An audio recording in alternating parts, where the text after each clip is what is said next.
Now let's talk about Hades and Hate. And while this is not a horror movie, it does have horror elements to it. So if you're a fan of the series, you will love Hades and Hate. It's actually an amazing movie and for adults only. So no kids allowed. This isn't your typical Disney movie. It's more like adult animation. Hades and Hades Town are loosely based off of the myth of Persephone, which I've covered before. But in this version, Hades is not the god of the dead. He's the god of the underworld. And there is a big difference between those two things. The god of the dead is called and Thanatos is kind of like Hades, but he's also kind of like Loki. He's the trickster. He plays games with people and has a really nihilistic view of life and death. He's kind of the bad boy type. Both Hades and Thanatos rule over the underworld, but Hades rules over the realm of the dead, the place where the dead go after they die.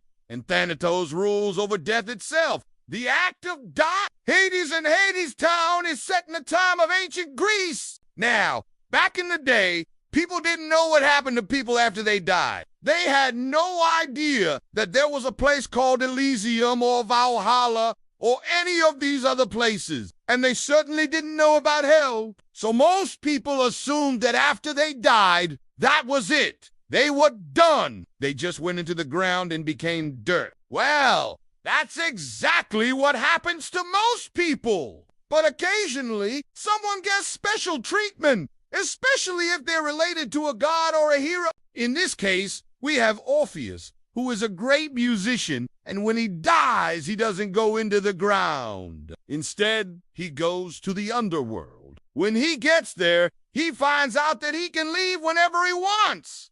There's no fire and brimstone. It's not hot, and it's not full of demons. It's actually a pretty nice place. In fact, everyone there seems pretty happy. You might think that this is heaven, but no! This is actually the underworld. And this is where Hades lives. Orpheus is a good example of someone who got special treatment because he was a hero. But even heroes have to die sometime. And that's where Thanatos comes in. Thanatos sees that Orpheus is having a good time in the underworld and he is not ready to die yet. So Thanatos challenges Orpheus to a game. He says that if Orpheus can get him to smile, then he can stay in the underworld for another year. If not, then he has to come back to the world of the living and eventually die. Orpheus takes him up on the offer and spends the whole year trying to make Veneto smile, but he fails. On the plus side, though, Orpheus befriends Hades and his wife Persephone and learns a lot from them about life and death. He also falls in love with Persephone, which makes Hades really angry. The reason that Hades is so angry is because he knows that if Orpheus goes back to the world of the living and tells everyone about Persephone, then she'd become very famous. People would probably start making shrines to her and sacrificing animals to her and all kinds of stuff like that. And that would make Hades look bad because everyone would think that he kidnapped Persephone against her will. And that is why she never comes back to the surface. Obviously, that's not what happened, but that's what everyone thinks. So Hades keeps Persephone hidden away in the underworld to protect her. The problem is, though, that Persephone isn't some helpless damsel in distress. She's actually really smart and resourceful and has a mind of her own. And Hades has made her queen of the underworld, so she's pretty powerful as well. Persephone doesn't want to hide away in the underworld forever. So she makes a deal with Orpheus. She says that if he can make Thanatos laugh, then she'll come back to the surface for 3 months every year. That way she could spend time with her mother and the other Olympians without worrying that Hades would get mad at her. And you guessed it, Orpheus spends the next year trying to make Thanatos laugh. But instead, though, Orpheus makes friends with both Hades and Persephone and learns a lot from them about life and death. He also falls in love with Persephone, which makes Hades really angry. The reason that Hades is so angry is because he knows that if Orpheus goes back to the world of the living and tells everyone about Persephone, then she becomes very famous. People would probably start making shrines to her and sacrificing animals to her and all kinds of stuff like that. And that would make Hades look bad because everyone would think that he kidnapped Persephone against her will and that's why she never comes back to the surface. Obviously, that's not what happened. but that's what everyone thinks. So Hades keeps Persephone hidden away in the underworld to protect her. Meanwhile, Thanatos grows bored of waiting around for Orpheus to make him laugh and decides to go out into the world of the living. He kills a bunch of people and brings their souls down to the underworld. Then he goes back to the world of the living and does it again. Before long, he has brought down so many souls that the ratio of the dead to the living is completely out of balance. The living start to die left and right, and soon the entire human race is on the verge of extinction. Orpheus realizes that something's wrong and goes to the world of the dead. To investigate, he finds Thanatos and calls him out for killing everyone. Thanatos responds by saying that he was just doing his job. He says that he's the god of death and it's his duty to collect souls. But Orpheus points out that Thanatos isn't collecting souls. He's just killing people for fun. Thanatos gets bored and challenges Orpheus to a game.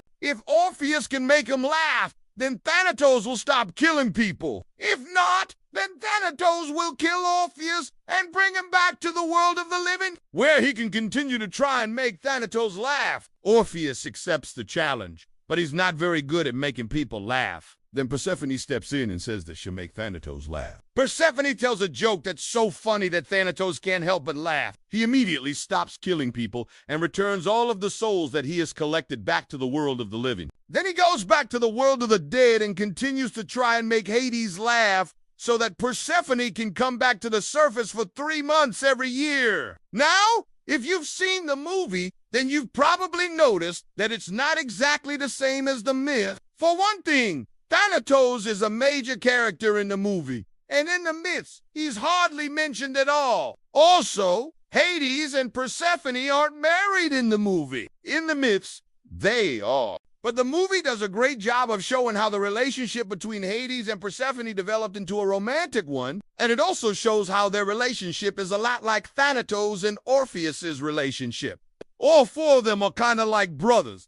They hang out together and have each other's backs, and they also love to play games and compete with each other. Overall, Hades in Hades Town is a great movie, and if you haven't seen it, I highly recommend that you do. Just be prepared for some pretty adult themes. And yeah, let me know what you thought of the movie in the comments below.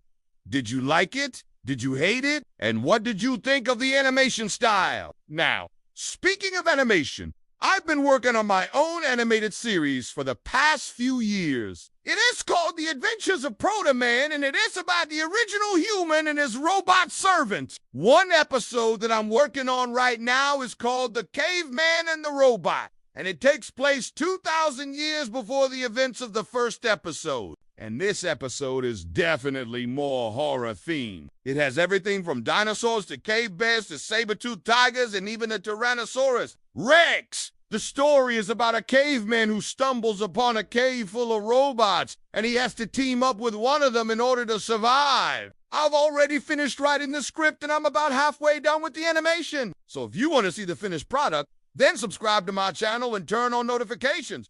That way you won't miss the premiere. I'm also posting weekly updates on my progress over on Nebula. So if you want to see the animation as it's being made, then check out my Nebula series. I post 1 episode every single week. Thanks for watching, and I'll see you in the next video.